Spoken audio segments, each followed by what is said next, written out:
nuko muri cya cigwa duheruka kurangiza c'imisi 6 twari twababwiye yuko tuzobabwira inkuru 12.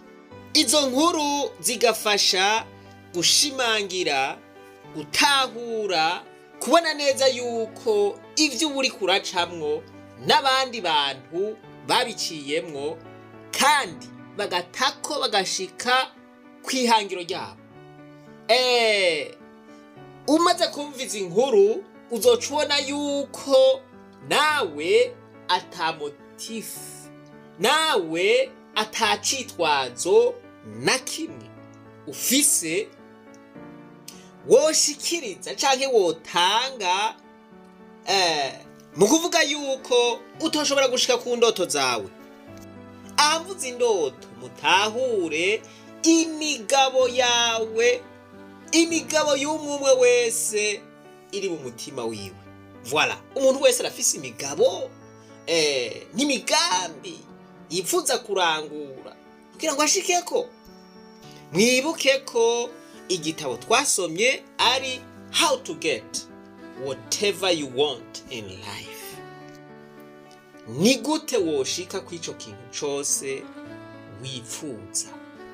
Twarabonye yuko ijambo nyamukuru rishobora kugufasha gushika kuco wifuza rigizwe n'amajambo 3, ico bise the magic word. Iyo jambo ni ask. Mu majambo yose twabonye ko ari always seek knowledge.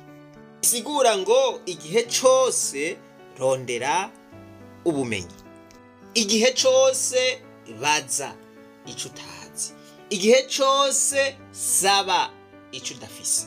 Twarabonye ko byose bihagaze kugusaba.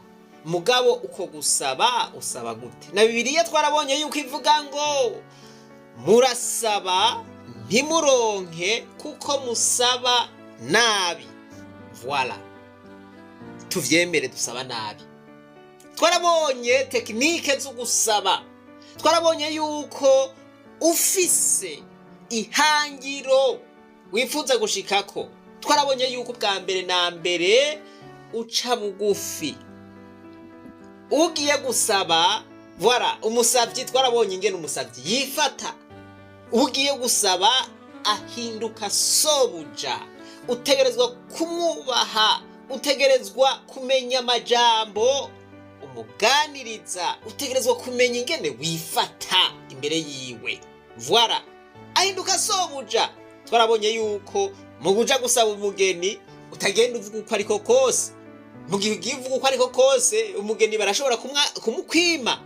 Voilà, yo databuja, n'umusavyi wawe uhagarara haruguru ukansumba, uhagarara hepfo ukansumba.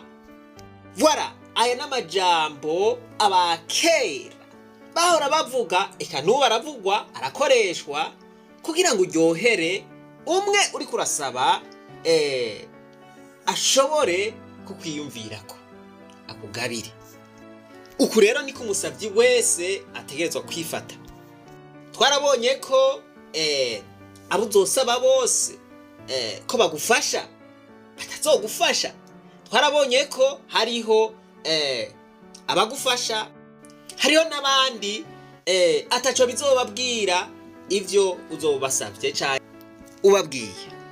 Twarabonye rero ko mu gihe ubuzi ivyo uca ukoresha rya tegeko twise la loi de moyenne canke the law of averages. Nimba ufise ikintu kanaka, nimba ufise ico uri kuraterereza abantu, voilà, ku bantu 10 ukababwira abantu 3 bonyene akaba ari bo bashobora kwemera kugufasha, abandi 3 ntihagire ico babivugako, ntibakwemerere canke ntibakwankire. Abandi 3 bakakwankira bakubwira bati ivyo twe ntavyo twumva, ntuzosubire no kuturondera, ntuzosubire kudutesha umwanya. Voilà, aha rero twarabonye ko hariho abaca bacika intege. Oya, nukuvuga ngo mu gihe rero uri kurakoresha iruwa de mwayene ikintu c'ukora ucugira uti okay, nimba kugira ngo nshobore gushika kuri rya hangiro ryanje nari gufashwa n'abantu 10, ubu nkaba mfashijwe n'abantu 3. Ikintu c'ukora ucubaza nk'abantu 40 canke 50 canke 60 canke 100. Muri abijana ukoresheje ya loi de moyenne 10 wari ukeneye bazoboneka bagufasha.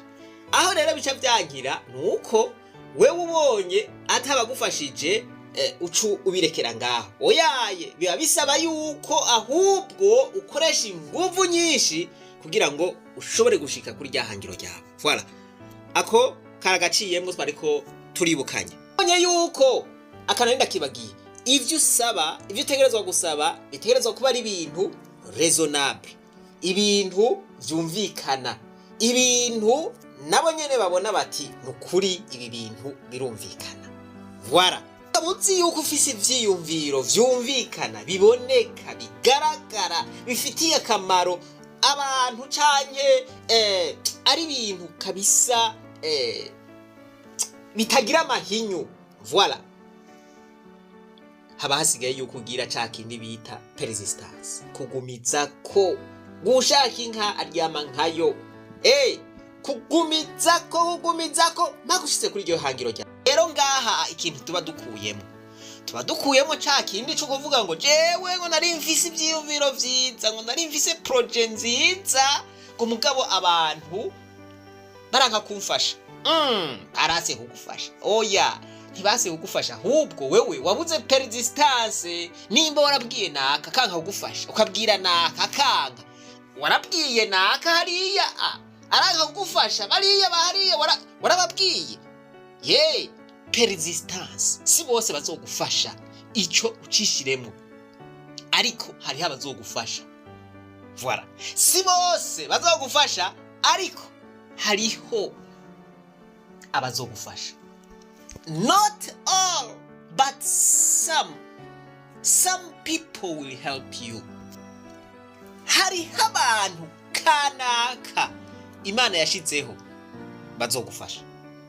Si bose bazogufasha. Aka kantu ndagashimitseko. Si bose bazogufasha. Si bose bakwipfuriza neza. Si bose bipfuza ko woshika kwizo ndoto zawe. Mugabo hariho abantu bamwe Imana yateguye bazogufasha. Hariho abiyumvira bati bega basha twofasha gute. Narabwiye nti hariho abipfuza yuko wotera imbere. Voilà. Abipfuza kubona iterambere ryawe, abipfuza donc ukaba umunezero wabo. Voilà. Hariho nabipfuza yuko uguma ngaho nyene twaharenga. Hariho nabipfuza yuko ahubwo wova kwico kibanza urimwo ugatibuka. Nuko abo rero bose wewe nimba wahora ushira mu mutwe yuko bogufasha, suko bimeze. Cukoresha la loi de moyenne. Okay, reka tuje mu cigwa cuno munsi. Murambabarira twariko turibukanya za nkuru 12 rero tuzorabira hamwe abandi bantu bari bafise ivyiyumviro bikomeye, mugabo bategerezwa gusaba ubufasha canke nta mahera bari bafise canke bari mu bibazo bikomeye, ariko bakora ibikomeye. Mbega bavyitwayemwo gute? Voilà. How did they ask? Ni gute bashoboye kuronka ibibafasha? Uno munsi rero uwa mbere duherako nuwo twakuze twumva canke twumvise twigishijwe mu mashure mato yitwa Christophe Colomb canke Christopher Columbus. Christophe Colomb rero twabonye yuko yari explorateur rero n'umuntu twovuga yuko ari nk'umushakashatsi, n'umuntu afata ingendo agiye kuraba ibibanza bimwe n'ibindi. Voilà.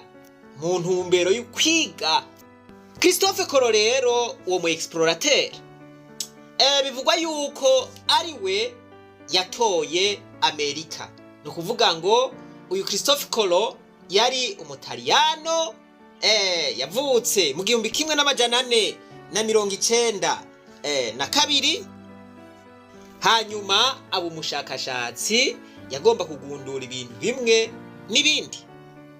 Murumva yuko yari umutaliyano ngo yari asanzwe ari umunavigateur n'umuntu agira bwa bushakashatsi, agira exploration mu vy'amazi, aciye ku mazi, ni ukuvuga akoresheje nk'ubwato, ni ukuvuga ngo he explored by sea. Abize kahise rero canke abagize ivyigwa vya kahise bavuga yuko Christophe Colomb ari we yatoye canke yagunduye Amerika. Ngo Christophe Colomb hamwe n'abandi bashakashatsi barizera yuko isi izunguruka canke isi ari umubumbe. No mu mashure mato mato ayisumbuye canke amakaminuza baravyigisha. Ngo Christophe Colomb yari umuntu azi ubwenge, ngo yari yarize ibiharuro n'ivyo bita astronomy canke ivy'amasi, ngene amasi ameze, ngo yari asanzwe ari n'umuhinga mu vyo gukora amakarata y'isi. Ngo nk'uko abandi bari barabigerageje bikanka, kugira ngo batore Amerika, ayigundure, bagende iyiri, bashikeyo, vyari vyarabankiye. Christophe Colomb nawe aca agira imigabo yuko ategerezwa gushika aho muri Amerika kugira ngo ayibone neza, kuko we yari umu mathematicien, yari yarize astronomy, ni ukuvuga ngo yarayibona, n'abandi bose barayibona mugabo bikabananira gushikayo. Iyo projet rero yari projet nini cyane, yasaba amafaranga menshi, kandi Christophe Colomb nawe nta mahera yarafise. Mwumva akana yarafise ivyiyumviro bikomeye byo kuja kugundura canke ku explora Amerika, mugabo nta mafaranga yarafise. Kuva mu Butaliyano gushika muri Amerika, nibaza yuko vyoroshe, n'umutahe yarakeneye umutahe ukomeye. Christophe Colomb rero ivyiyumviro bitomoye neza arabifise, mugabo amahera wapi? None azohagenda n'amaguru? Azoguruka? Ntibishoboka. Amahera niyo yategerezwa gukora iki? Kumufasha gushika kwizo ndoto ziwe. Kuko ashoboye gushika aho hantu akahe-explora, murumva yuko yacaronka amahera menshi, kuvuga ngo yaciye yandikwa mu bitabo. Voilà, murazi neza yuko twamusomye mu bitabo Christophe Colomb. Voilà, twarabonye yuko ari we yatoye Amerika. Ubu rero tugomba turabe intambamyi yagize kugira ngo ashike muri Amerika. Umugore wiwe aramubwira ati sha, ivyo bintu bireke, ivyo vyiyumviro ni binini cyane, nta mahera uzoronka azogushika nayo, nta mahera uzoronka yo gukora uwo mugambi, icara ngaho muhira kora ibindi. Mugabo Christophe Colomb ngo agumana ivyo vyiyumviro akaba ari vyo biguma mu mutima wiwe. Bagore muze muririnda mu majambo muvuga, aba majambo yo gutera intege abagabo banyu. Ntimubace intege mubabwira ngo ivyo bibipfuza canke imigabo n'imigambi yabo ntayo bazoshikako. Uburiko urica umugabo, kuko abagabo n'abantu biyumvira ibintu bikomeye cyane, baba bakeneye abantu baba hafi kugira bababwire bati yes uzobishikako. Voilà, ngapana kumubwira ngo ntavyo uzoshikako ivyo bintu. Christophe Colomb rero uwo mugambi yaciye awubwira Yohana wa kabiri, umwami wa Portugal. Nawe arumva yuko ari umugambi utomoye, mugabo ngo acawuha komite ngo iwigeko. Ya komite iwizeko iwukubita hasi, ngo baciye bawushira muri tiroire barawubika, kuko ivyiyumviro barashobora kuba babikengeye hanyuma bashagira ati are tuzoba turayigako. Rero ngo umwami Yohana wa kabiri aca ararindiriza Christophe Colomb, ngo amurindiriza imyaka 6 kugira ngo azomuhe inyishu. Vraiment ufise ivyiyumviro bitomoye, ubibwiye umuntu wibaza yuko yo gusponsoriza canke yo gusapotinga, arakubwiye ati mugabo ndavyiyumvire ko rero nzoguha inyishu inyuma y'imyaka 6. Christophe Kolo ararindira wamaye inka imyaka 6 ngiye iraheze. Inyuma y'iyo myaka 6 umwami aramuhamagara amubwira ati no, twasanze bidashoboka. Ya ishire mu kibanza ca Christophe Kolo ingene womererwa, wari urindiriye imyaka 6 yose, bakubwira ati no, ega twasanze bidashoboka. Kumbure yari kuba yagiye kwibariza ahandi. Christophe Kolo rero nta kundi yari kubigira, no yari no. Niko guca rero agenda kugerageza ku mwami Ferdinand, umwami Ferdinand n'umwami kazi wiwe Isabella. Uyu yari umwami wa Espagne canke Spain. Niko guca nabo agenda arabatera ico ciyumviro ati jewe nifuza ku explora America, ndabasavye vraiment mu supporting voilà shobore gushikayo. Nabo rero bagira kwa kundi nyene baravuga bati tugihaye komite mugabo twebwe tuzokwishura inyuma y'imyaka 2. Christophe Kolo arasumiye ararindira imyaka 2 wampaye inka. Nyuma y'imyaka 2 bamuhamagaye bati rero mgenzi, ati sabwe twaravyiyumviriye ko dusanga ntibishoboka, inyishu ni no. Ibaye imyaka ingahe? 8 arindiriye. Nukuvuga ya myaka 6 ya mbere gushirako iyi 2. Ngo Christophe Kolo yari umuntu yizera cyane, yari afise ivyizigiro vyinshi, ngo acamara iyindi myaka 3 yizeye yuko bashobora kuzohindura ivyiyumviro, bakamubwira bati ngo tuguha amahera ugende muri ca gikorwa. Ngo kubera ivyiyumviro imvi zararushe ziraza, imishatsi yiwe irera, arindiriye. Niko guca rero agenda mu Bufaransa, ariko ngo mu nzira ahura n'uwundi mugabo yamufashije ikintu gikomeye. Atumviriza rero wa mugabo, ndumva yuko ufise ivyiyumviro vyiza, kandi ndumva yuko wagize amayesheki. Bakakubwira bati no, ariko rero ngo ndakubwira ikintu kimwe, subira kuri ujya mwami n'umwamikazi, genda hanini uce ku mwamikazi umusigurire neza ico ciyumviro, hanyuma kandi ntumwemerere yuko asubira kugira iyindi komite, uveho akubwiye inyisho yanyuma.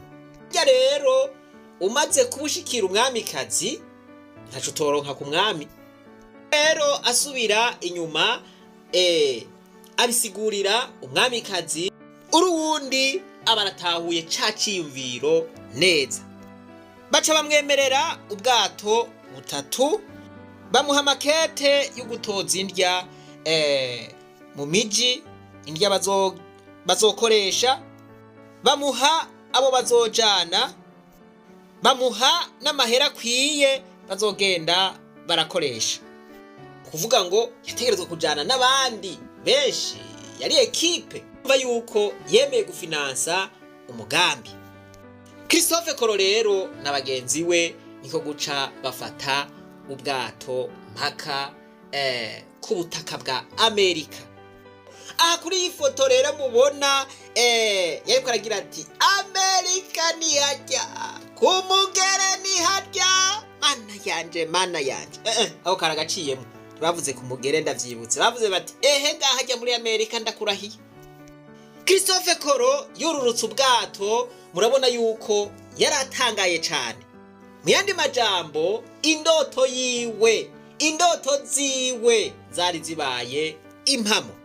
Aho none tuvuganye ukuri nta ndoto ufise, aho ni wama wiyumvira uti mbega bashi ibintu nobishika ko gute, bikakurengera ukabona yuko atanzira nimwe woshobora kuronka kugira ngo ushobora gushika kuri ivyo bintu, bikakurengera ukumva birakurengeye. Voilà, nimba ufise ivyo vyiyumviro, ikicigwa n'ici wawe rero. Christophe Kolo amaze gushika muri Amerika akayexplora, agakora igikorwa camujanye, yahindutse umutunzi. ngo bamuhaye titre bise Admiral Ocean Sea, ngo bamugira n'umugavana of Indies, umuguverineri w'amaire ari muri yose ya Atlantique, ngo ari hagati ya Amerika y'Epfo na Amerika ya Ruguru. L'accessoire sur le principal, inyuma y'igikorwa hama hariho impera. Voilà. Ngo umunyamwete ntazokorera abanyarucari, umunyamwete azokwama akorera abami. Ibize binagushikire ngo ugirire inzigo canke ishari, umunyamwete ategerezwa gutunga. Ikicigwa rero tugomba turabire hamwe ibintu bine bituma ushika ku ndoto. Ubwa mbere, mu gihe ufise indoto utegerezwa kugira umwete, ico novuga nti le courage. Utegerezwa kugira umwete nk'umusazi. Na Bibiliya iravuga ngo nimwabona umuntu afise umwete mu vyo akora, uwo muntu azokorera nyarucari, azokorera abami. Iki ndagisubiyemwo kuko nari mpejeje kukivuga. Mu yandi majambo, niba waba ufise umwete ntaco utazoshikako. Ijambo rigira kabiri ni la perseverance, kugumizako, kudaheba, kutemera guheba mu gihe ufise indoto nziza, mu gihe ufise ivyiyumviro uzi yuko ari vyiza. Mana yanje, guheba kubivamwo ni icaha, ni icaha kibi cane. Iyo Christophe Koro yabivamwo ntitwari kumwiga mw'ishure ngo tuvuge ngo Christophe Koro niwe yatoye Amerika. Voilà. Mugabo kubona atabivuyemo, kubona yagumye agerageza, bakamurindiriza akarindira. Voilà, la patience est amère mais son fruit est doux. Benshi ntidushika ku ndoto kubera tubivamo hakiri kare, tubura patience. Rero iyo ugomba gushika ku ndoto utegerezwa kwemera kuba patient, utegerezwa kugira patience. Patience iratugora. Voilà, nakara guhakaniye bikanka yuko ugira patience, nakara kurindirije biranze yuko ugira patience. Voilà, aho uko ni kugabanya amahirwe yo gushika kuri za ndoto zawe. Patience. Ufise indoto, urazi neza yuko ivyo vyiyumviro ari ivyiyumviro bitomoye. Voilà, ba patient, gira patience. Mu gihe uriko urasaba abantu ngo bagufashe, utegerezwa kugira patience. Twarabonye yuko edayere twabivuze, si bose bazogufasha, mugabo bamwe bazogufasha. Icya gatatu ni ukugira ivyizigiro. Ntushobora gushika ku ndoto udafise ivyizigiro bikomeye. Christophe Koro murumva yuko naho umugore wiwe yamubwiye ati ibyo bintu ntavyo uzoshobora, bireke guma ngaho, yagumanye ivyizigiro. Naho umwami Yohani wa gatatu wa hariya muri Portugal yamubwiye ati wapi iyi projet ntayo tuzoshigikira, Christophe Koro ntiyaciye atakaza ivyizigiro. Hundi yari gucagira ati vya bintu kumbore ko bavyanse, asha niyumviye nabi, ibi vyiyumviro ntibishika, ibi vyiyumviro sivyo. Oya, yagumanye ivyizigiro, yagumye agerageza. Nimba ugomba gushika ku ndoto yawe ukabuzi neza yuko ivyiyumviro vyawe bitomoye, ukaba ufise ivyizigiro bikomeye, utegerezwa gushika ku ndoto. Ntihagira ikintu na kimwe kigukura mu vyizigiro vyawe, ntihagira ikintu na kimwe gikura ku kwizera. Uzohura n'abaguca intege, uzohura n'abakubwira yuko bidashoboka, uzohura n'abakubwira yuko usara, uzohura n'abakubwira yuko atawundi muntu n'umwe arabikora, nawe atavyo woshobora. Ufise ukwizera rero, guhobahoba uzoca ubiheba, ariko ntugatakaze ivyizigiro vyawe. Bwa nyuma oya irashobora guhinduka ego. Voilà, Christophe Koro yari yicomokeye mu Bufaransa. Yabonye yuko ya oya bayimubwiye kandi bahejeje. Mugabo ahura n'uwundi muntu aramubwira ati barashobora guhindura. Baje bavuze oya, barashobora kuvuga ego. Kumbura uwo yakubwiye oya arashobora kuba akeneye yuko umusigurira, yuko usubira ukamusigurira neza akabitahura. Voilà, Christophe Colomb yarasubiye arabisigurira umwamikazi, nawe araheza arabitahura, aca aramufinansa, amuha ico yarakeneye, amuha ubwato. Ntiyamuhaye ubwato bumwe, yamuhaye ubwato butatu, amuha n'amahera azotuma ico gikorwa gikoreka neza. Twarabonye mu cigwa ko oya ishobora guhinduka ego. Voilà, mu gihe usubiye ukabisigura neza. Wame witega rero yuko hariho abazokubwira oya, ariko iyo oya hariho abo uzosubira ugasigurira oya igahinduka ego. Twarabonye yuko hariho n'abakubwiye oya abari oya. Rero ni waba witeze ko abantu bazogufasha, hanyuma wari ubiteze ko ubufasha bakakubwira oya, iki cigwa kije kukwereka yuko utoca uturubura, utoca uba deprime, utoca ubona yuko isi ikorotse. Oya, ahubwo cukoresha la loi des moyennes. Voilà, umenya yuko nimba abo bakwanyiye hariho abandi bantu bashobora kukwemerera. Voilà, hariho abandi bantu bashobora kugufasha. Naho bakubwira oya, abo bakubwiye oya, oya irashobora guhinduka ego. Voilà, nimba utarashika kuri za ndoto zawe, voilà, wabujijwe n'iki? Ubu icitwazo wogira ni icahe? Umaze kubaza bangahe? Ni bangahe bamaze kukwankira? Mubo wabajije bose nta numwe arakwemerera? Nimba hari umwe wenyene yashimye ivyo vyiyumviro vyawe akakwemerera, iyo ni indice, ico ni kimenyetso, iyo ni indicateur yerekana yuko hamwe wowe gwiza igitigiri c'abubaza, voilà, woronka abagufasha. Christophe Colomb yaragiye ku mwami wa gatatu, Yohana wa gatatu, hariya muri Portugal, aramwiganira umugambi, awushinga komite, bamubwira bati no.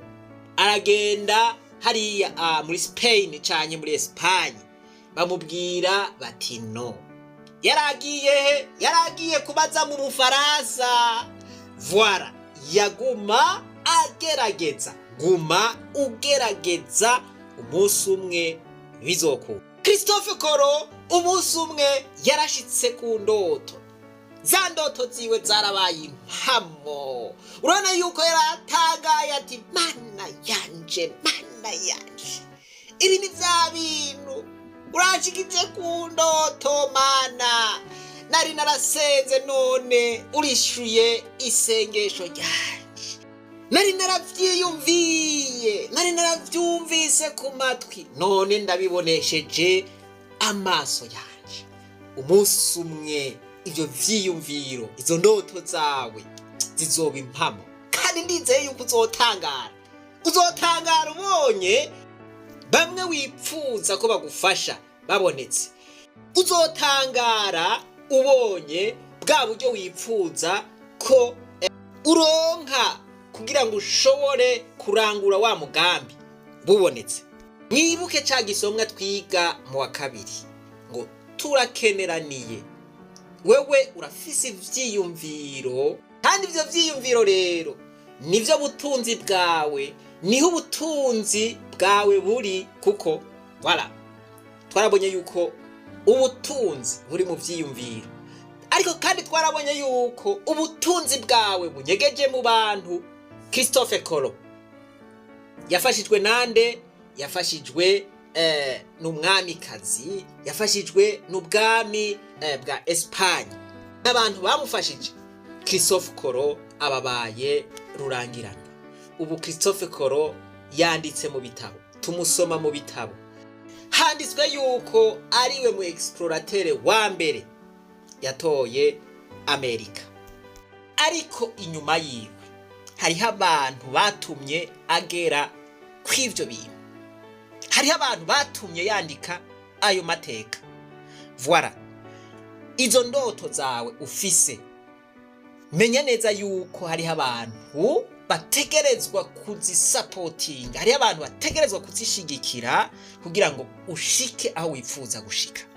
Abantu rero uze ubaha icubahiro cabo, uze ububahe.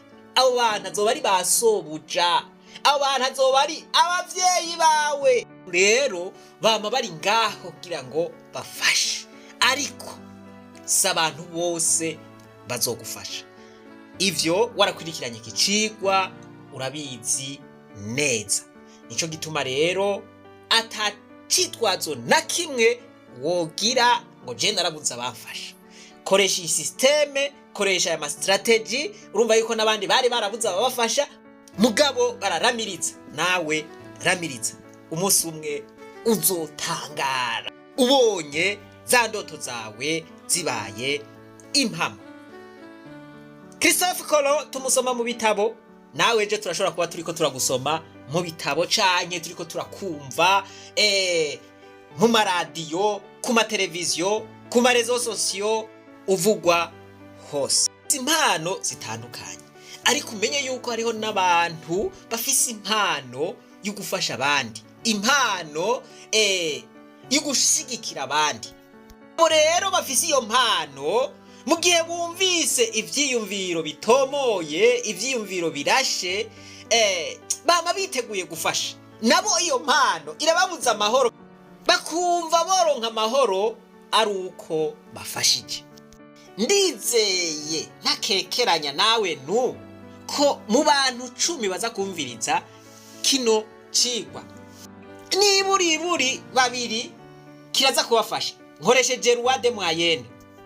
Mwebwe mwahezagiwe rero, nabibutse mugire subscribe, mufyonde no kuri kakazogera kuri jeme. Ibisigaye reka twibandanize urugendo rwacu, maze tugaruze umunezero satani yatunyaze. Dukuyemwo inkuru imwe ya Christophe Colomb, dusigaje inkuru 11. Nutabufashijwe n'iyi ya Christophe Colomb, ndizera neza yuko ivyo uri kuracamwo vyose muri izo 11 hatazoburamwo n'imwe igufasha. Imana yo mwijuru ibahuze nabo mwipfuza yuko babafasha. Imana yo mwijuru itume umunsi umwe mubona indoto zanyu ziba impamo nk'uko Christophe Colomb vyamugendeye.